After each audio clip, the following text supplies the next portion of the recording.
So I wasn't kidding last Friday when I said to expect ups and downs this week with a lot of volatility. Even yesterday when we talked about the possibility of a near-term pullback, well, we got that possibility already today. And we continue to get ups and today downs as we figure out this volatility, this bout of volatility we have, and hammer out this low point. So now what do we expect, right? Now what are we looking for? I'm going to break that down. I'm also going to break down a way for you to be able to get paid for setting limit orders, buy limit orders on stocks that you want to get now at really attractive prices. So let's go ahead and get started. Today is Thursday, October the 18th, 2018. This is the Market Outlook from MarketScholars.com. My name is David Settle. Thank you very much for watching us tonight. Welcome to those of you watching for the first time. Glad you found us. Keep coming back. Subscribe to our YouTube channel. Click the Market Scholars logo right here in the bottom right corner of your video. Then click that red subscribe button that pops out. Also, click that thumbs up icon that's down below the video. That tells me two things. Number one, you like the video, you got something out of it. Number two, you want me to do it again tomorrow. Really simple, quick, one-click way to give me feedback. You can do that right now while you're watching. Also, comment down below, further below. Let me know what you're thinking. Let me know what you think about what we talk about, what we don't talk about. Let me know what you think about what this market's doing and where it's headed down in the bottom of this YouTube page. Join our daily Market Outlook email list. There's a link in the top right corner of your screen. Click that link to subscribe. Follow me on Twitter for more content like this. Join our Market Outlook community we created on Facebook. All right, as always, let's start off with the market forecast indicator on the S&P 500. You can see we pulled back down today, lost 40 points, 50-point range. I heard a lot of chatter about today being worse than what we saw last week. Last week we had an almost 90-point range 2 days in a row. This was 89 points. This one was 84 points. Today was 50, so not quite the same. And volume wasn't nearly as high, and the VIX didn't get as high. So, not as bad. And obviously, we didn't get to a lower low yet. The near-term line has pulled back, and for those that have been in my classes here this week that I've been teaching to our premium Market Scholar subscribers, we talked about this idea that when the intermediate line comes from these low levels, the initial near-term runs don't last very long. Like they last over the past 52 weeks. Here's two other examples. This one only lasted 6 days. This one right here only lasted 3 days. As of right now, we're 3 days into this one. So we're most likely not going to last any more than 3 days on this current near-term run. That's normal when the intermediate line is coming up from oversold levels. Here it didn't come up from an oversold level.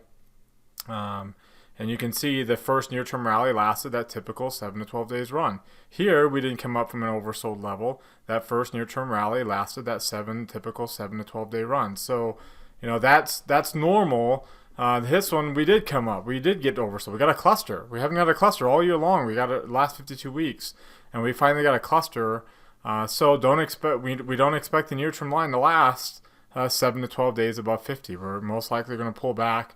The nice thing is, though, it did get above 80, like these others, right? When we eventually turned bullish from these levels, you see it got above 80. Eventually, we turned into his bullish run. This one got above 80. Eventually, we turned bullish. Didn't last as long, but we did get bullish. Intermediate line did get above 50. So we did get above 80. There's a good chance that intermediate line will eventually get above 50. It's only at 30, so it's still got some room to run. The next question is, we talked about yesterday's video, where is that next near-term low point going to be? We didn't expect to get to a new near-term high. In fact, there's resistance in this area that we pointed out, and we rolled over from that resistance and brought the near-term line back down. Now the question is, how are we going to behave here relative to this low point, which is the last near-term low? So the previous near-term low before that was way up here. So it was a much lower near-term low. This is a much lower near-term high. Are we going to get to a lower near-term low? And if we do, are we going to get that near-term line back below 20 and not do this bullish divergence, right? So we're either most likely going to form a higher near-term low point, probably around 2750, a little bit below 2750 in this area. Or if we do drop to 2700 where the last intermediate low point was, most likely if we get a long lower shadow, that maybe even goes through that a little bit, but still finishes with a lower close. And the near-term line itself does not get down significantly below 20, so we get a bullish divergence. There's a possibility that if we don't form a higher near-term low point here at 2750, that we do drop to 2700 and potentially form a bearish divergence. Watch for long lower shadows if that were to occur, kind of like a false breakdown below 2700, as can be the case. You can see we got full long lower shadows, and it looked like we might break down below these levels, only to come back up on an intraday basis, form that lower shadow, and we reverse and turn to the upside. So we'll keep our eyes out for that. The other nice thing about this peak, and what it ultimately does, is this is a much lower near-term high point that we can eclipse to a higher high, versus this one up here in October the 3rd, where there's no way we're going to get up to a higher near-term high there. So eventually we were going to pull back. We talked about that last night, but we're going to get a near-term pullback. We're getting it now.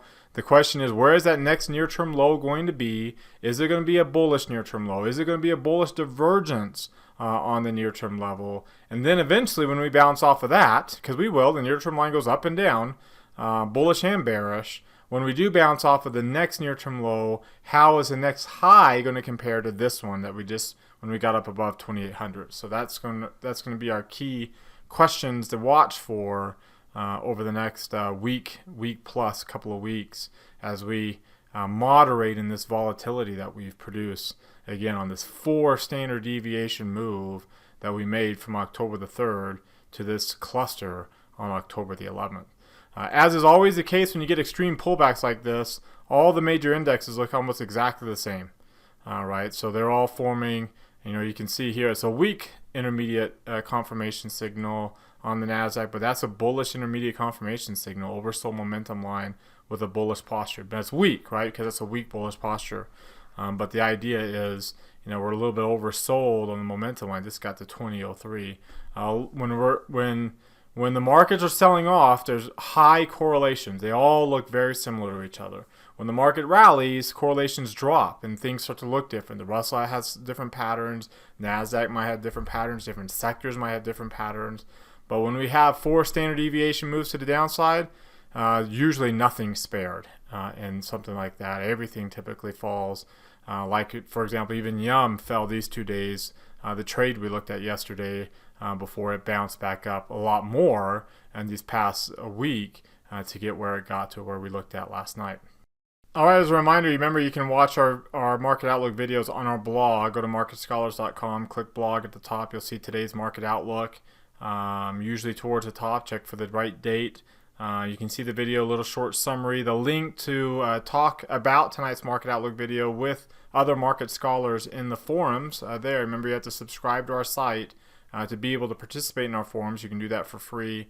A lot of you will be happy to see this. Here's our calendar for our upcoming classes, the 2 classes I have left, and then there's Brandon. So if you've been going through withdrawal symptoms of missing Brandon this week, he'll be back on Monday. You can see his class coming up on the upcoming events there. Remember, if you want us to keep doing these videos, we ask for 3 clicks. One is to click this heart right there. It pulls up this tweet. You can click on like.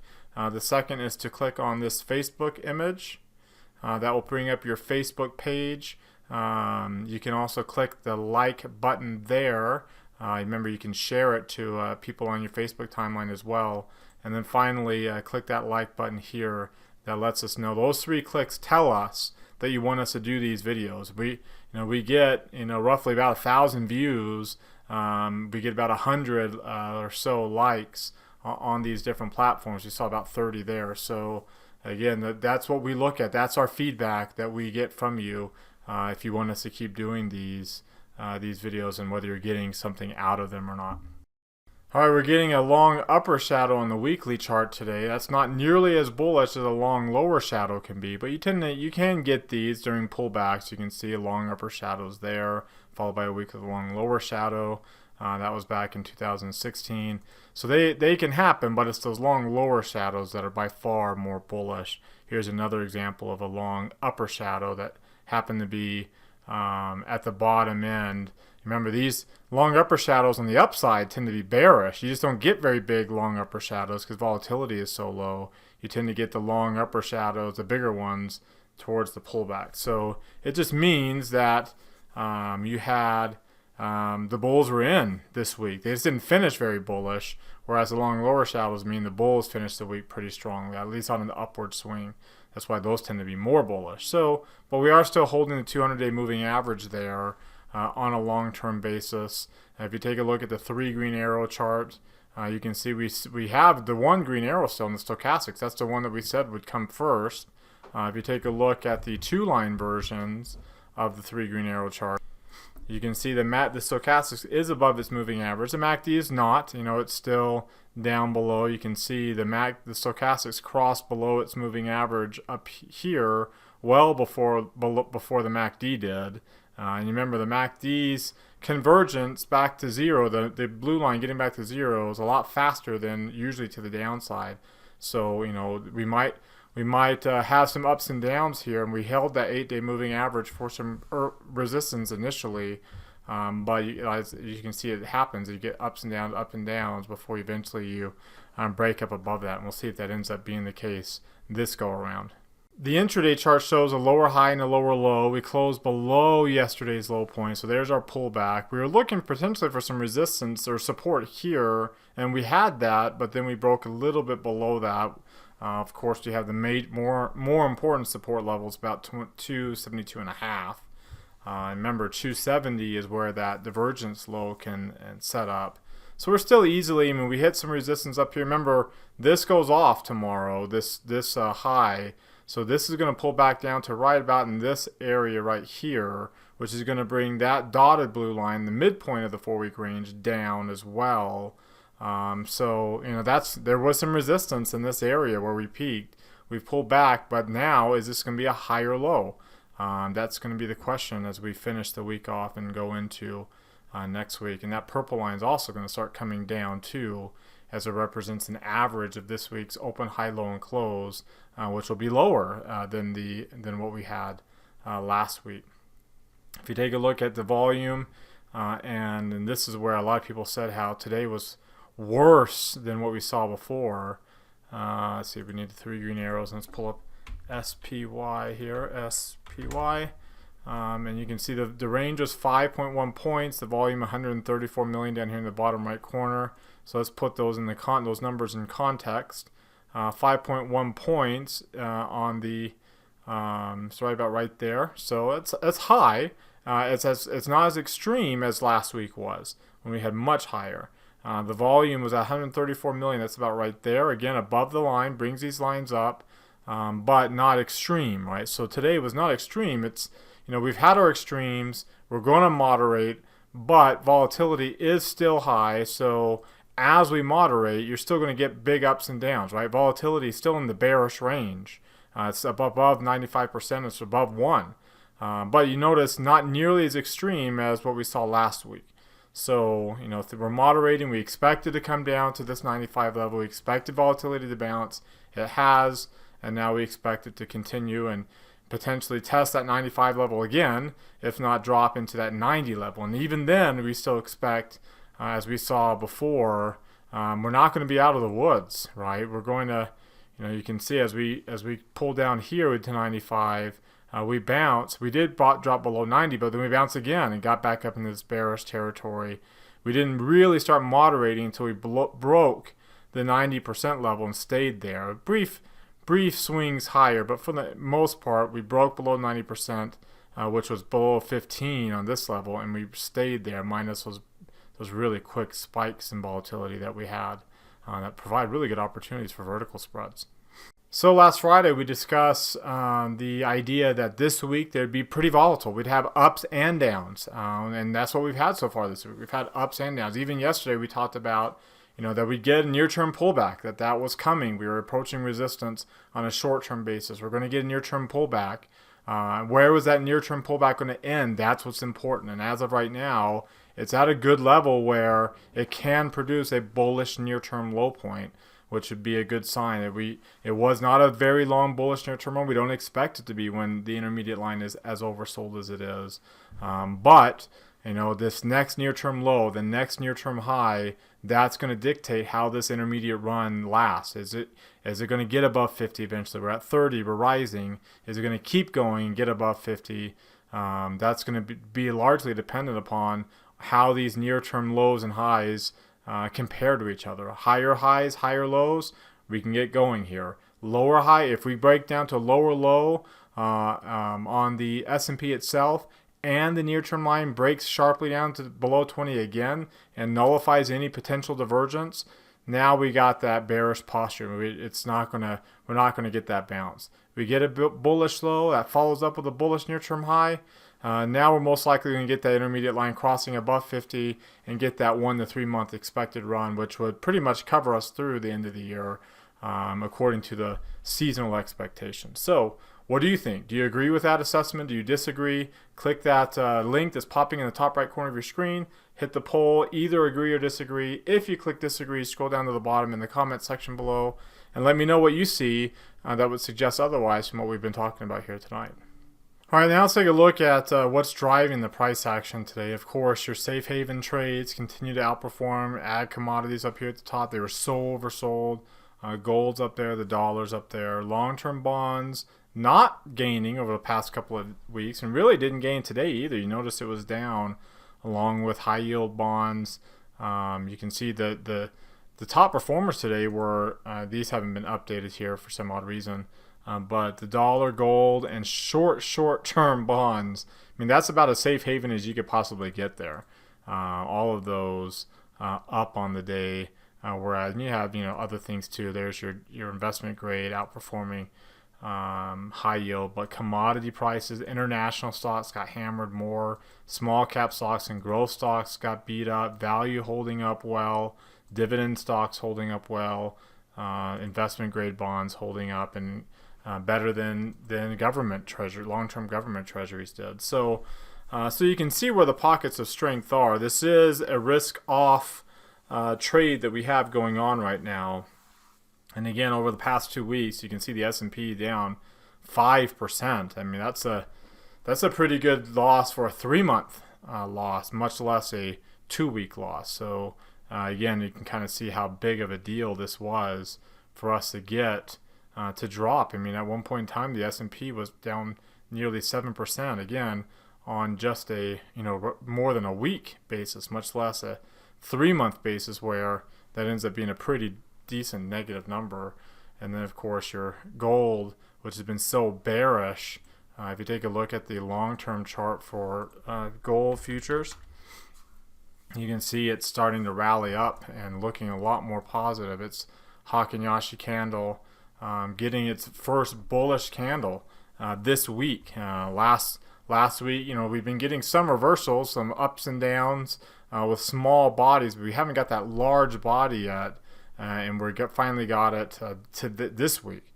So now you expect kind of a run of bullishness, at least on this particular candle. That's what you expect out of Heikin-Ashi's. You can see crude oil. It's had its first bearish candle that we've had for a while, similar to what you're seeing on the S&P 500 and how it's performing. You notice when you get that long lower shadow, even on the Heikin-Ashi's, you can fill that in. But it will act as a support. That low point will act as a support level.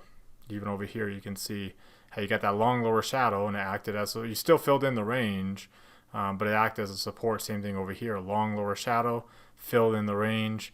These were both below the 200-day moving average. Obviously over here, not so much below, but you get the idea. Long lower shadows on this Heikin-Ashi, and we fill in the range, and we bounce eventually.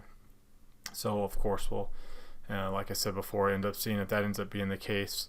You look at the 10-year note, and you can see how bullish it's been. It's getting less bullish. You can see the body's getting smaller. We're not getting new highs, so we're getting less bullish. And you also notice too that we're getting some divergence highs. So if I were to zoom out a little bit here, you can see the lower high, which is a much higher high, and then again a lower high, which is obviously what is already a higher high.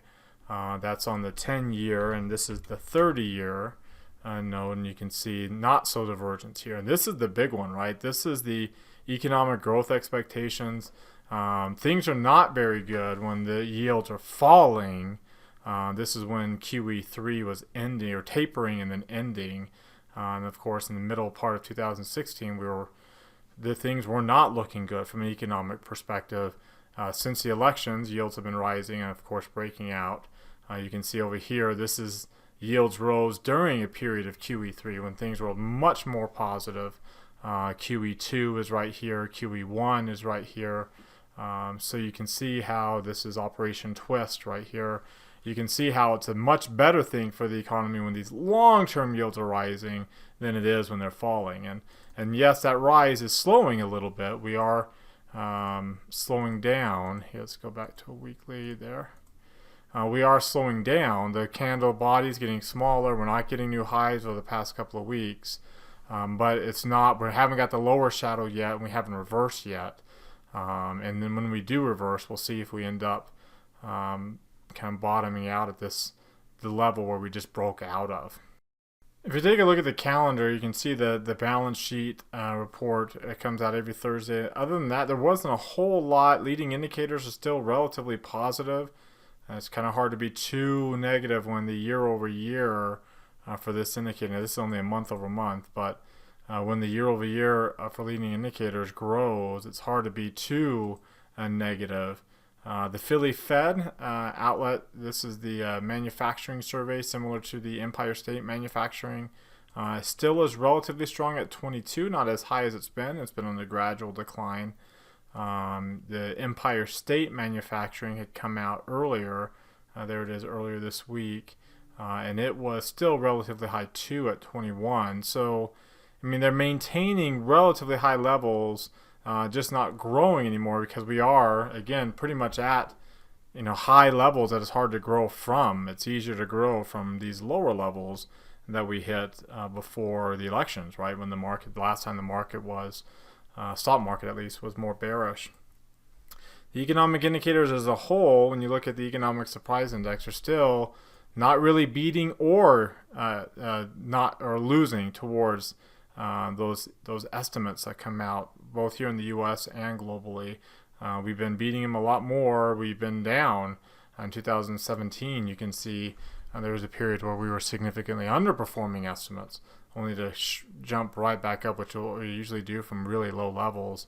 Now we're kind of stuck here in the middle. We've been up and down, but really, really low. So we're pretty much matching estimates, which is normal again because we've been so bullish and we're holding at these higher bullish levels as you saw on the Philly Fed and the Empire State. We haven't started to decline yet, which is usually what usually brings those yields down, is when you get those significant declines. As I mentioned in the write-up here, when the markets turn bearish, everything kind of looks the same. You can see a lot of these sectors all look very similar. Some of them don't. You can see utilities holding up better. You can see staples bouncing up more. These are your safe haven areas. They will tend to hold up better. Everything else looks very similar to each other. We're down below declining moving averages. You can see today, staples are the only one with a positive gain. Utilities, real estate, healthcare. Those are your big winners today, outperforming the S&P 500. On the other end of the spectrum, discretionary technology, materials, industrials. You can see energy and I mean, these are all economic growth, very growth-oriented sectors, and they were all down on the day. You can see I've got this chart here. It says 3 month, but these returns, I've edited this to show you the returns since the market peaked on January the 26th and where we've come since. The S&P 500 down 2.76%. Of course, XLC is barely in. Wasn't in play then, and it's down 9% over the past 3 months. Materials down 8%. You can see some of the other returns. But you can see materials and financials and staples have been your worst performers, industrials as well, since the market peaked back on that January 26th. Some of the sectors have been positive since then. Utilities is up. Technology, of course, is up. Healthcare has been strong. So you can kind of see that as bearish as we were, and as bearish as some of those foreign market charts looked, I tweeted that out here earlier, these foreign market charts, some of them look very, very bearish. And in fact, if you look at their returns since that January the 26th time frame, you can see here, look at all of the negative. I mean, these are all bear markets. Germany, South Korea, Spain, EEM as a whole, India, Poland, Italy, China, Indonesia, Argentina, of course, and Turkey. Those are all pretty bear markets. And then you got 10%, which are corrections, all the way down from Canada down to Sweden here. And a lot of these are your more developed markets. There's EFA. And then everything above that is only the S&P 500. Is the only major market, global major market that's not down 10% or more. So while the rest of the world has been in a pretty sharp bear market, here we are worried about volatility in the past few weeks that have brought us down a whopping 3% almost from that really fluffy, unbelievable January high point that we hit when the market was just going kind of nuts and everything was going, Bitcoin and everything was going nuts. And you can see some of these charts. I mean, look at them all forming. And in fact, I tweeted out here, let me get the chart. Here we go. So you can see this chart right here. This is that same chart, but these are all weekly charts. So this is a 3-year chart with weekly candles. So you notice, aside from the U.S. and really Brazil and Russia down here at the bottom, these two green charts, everything else has been pretty bearish. These are all weekly intermediate lines. Most of them below, in fact, the ones that are below 20, UK showing an oversold cluster. India showing an oversold cluster. Germany showing an oversold cluster. Italy showing an oversold cluster. Korea showing oversold clusters. So, we are really oversold. For example, last time we had oversold clusters on weekly chart in India, we had a pretty good move from early 2016. In fact, that's the last time a lot of these were so bearish together. France, Canada, Brazil, you can see all the clusters that were kind of clustering.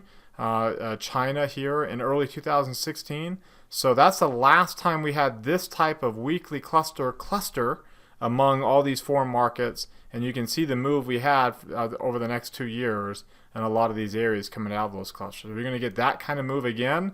That's what we saw last time when we were this oversold, and there's potential that this could help. Again, you can see U.S. markets rallied during those 2 years too. So, if these foreign markets are able to come out of these bear markets and oversold correction levels, it might be able to continue.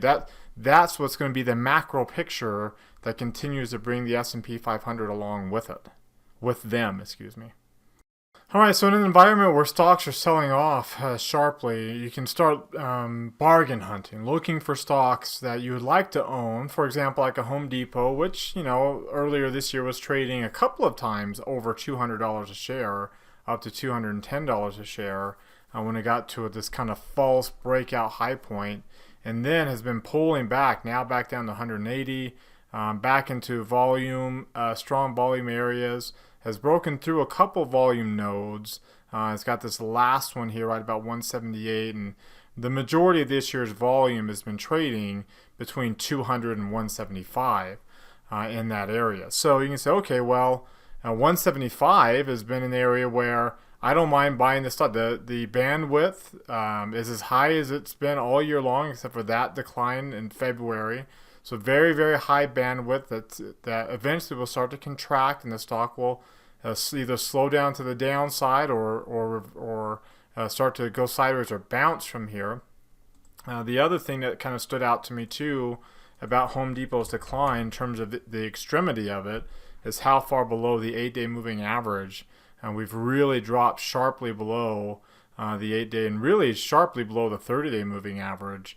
Again, hard to maintain such strong bearishness without, especially with the strong volume, hard to maintain such strong bearishness without petering out, right? That bearish momentum starting to peter out a little bit. Here's what that volume looks like on the daily chart. So again, 2 days in a row now, 3 standard deviation moves. When we typically get these 3 standard deviation moves, that's where the volume, that's where the selling ends, and things kind of roll around. So, those extremes are what's really standing out to me. Of course, when you look at the market forecast indicator for Home Depot, you can see it's one of these stocks that's been getting oversold clusters.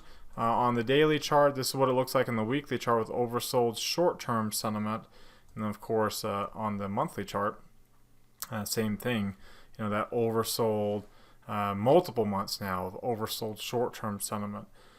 So, there's opportunity here to say, okay, well, I can set a limit order to buy the stock. Right now, it's where are we at here? Giving us about a 2.25% dividend. Of course, as the stock falls, that yield will rise a little bit higher. And we can say, you know what, I can set a limit order and buy that stock at $175, right? That's where the last low point is. Last time it went from 175, it rallied up to 200 plus after the February market bouts of volatility.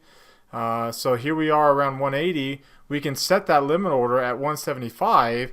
If the stock bounces from here, we don't get anything out of it. Or we can sell a put at 175. That essentially sets a limit order as well to buy the stock at 175. The difference is I get paid to set that limit order. I get paid $400 for $17,000 of excuse me. Let's go to just a regular margining out, $3,000. So for about $3,000 of cash that I would need to set aside according to this particular account, then I would get $400 minus the commissions of selling that put per contract.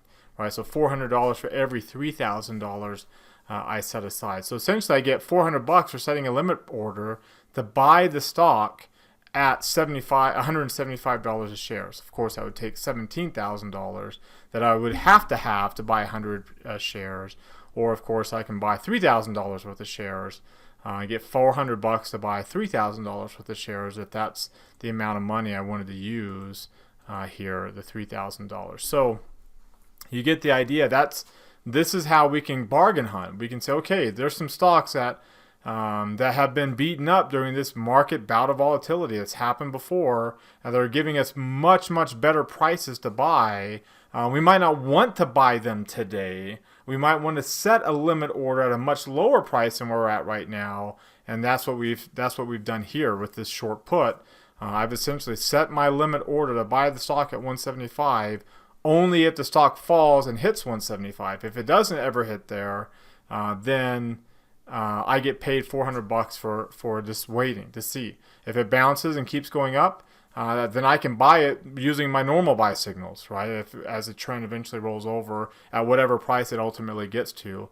But if it keeps falling to this really attractive price, I've got my limit order set with that put, and I got paid to do it. I got paid $400 per $3,000 that I have to set aside to be able to set that limit price, that buy limit price.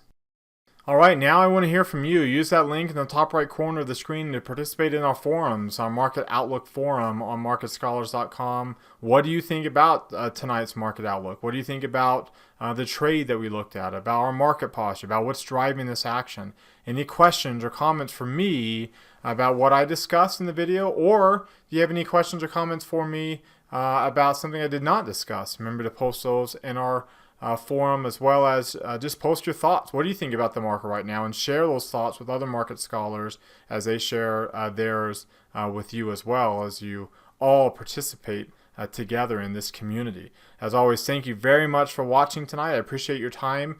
Also appreciate those that are watching us for the first time. So now you get to see what you get, the kind of material and content you get out of these videos, and we hope to see you again. Remember to subscribe to our YouTube channel, click the thumbs up icon, and comment. Also, follow me on Twitter for more content like this, and join our community on MarketScholars.com. Also, the community that we created on Facebook, for those of you on Facebook, you can join us there as well. As always, have a great evening, everybody, and we'll see you all tomorrow.